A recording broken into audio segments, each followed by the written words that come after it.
Sejam bem-vindos a mais uma aula aqui no canal do Engenheiro Funcional. Na aula passada nós concluímos o nosso conteúdo de limite. Nessa aula nós vamos continuar nossa playlist de cálculo 1, mas dessa vez nós vamos iniciar o conteúdo de derivadas. E essa é a nossa aula introdutória. Vai ser uma aula bem básica, então vamos lá ao nosso conteúdo. Aqui nós vamos começar apenas com um plano cartesiano, um plano aqui de x e y. Agora imagine o seguinte, dentro desse plano cartesiano nós temos uma função. Vamos dizer que ela é um f de x. E nós temos aqui dois pontos. Nós temos aqui o ponto x0, f0. E nós temos aqui outro ponto. Esse ponto que vai ficar mais ou menos aqui. E ele é um ponto x1,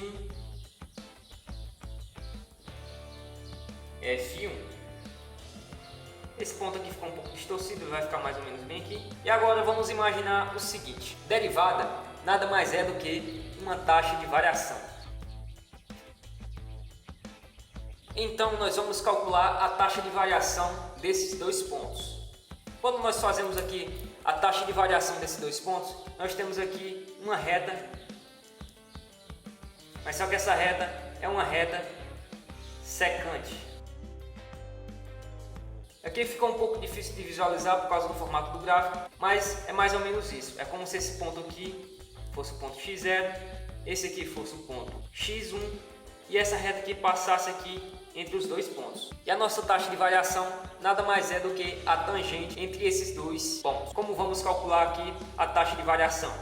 Nós vamos fazer o seguinte. Nós vamos imaginar aqui um triângulo retângulo e, como todos nós sabemos, a tangente nada mais é do que uma taxa de variação. Como nós calculamos a tangente? Nós calculamos do seguinte modo, que a tangente de θ é igual ao cateto oposto sobre o cateto adjacente. No caso, nós vamos pegar aqui o cateto oposto desse triângulo e o cateto adjacente. Sim, mas como vamos fazer isso? Agora olhem aqui para esse gráfico. É como se esse triângulo aqui estivesse exatamente aqui. Então essa medida aqui nada mais é do que o x1 menos o x0. E essa medida daqui nada mais é do que o nosso f1 menos o f0. Então nós temos a medida do nosso cateto oposto, que é o f1 menos o f0.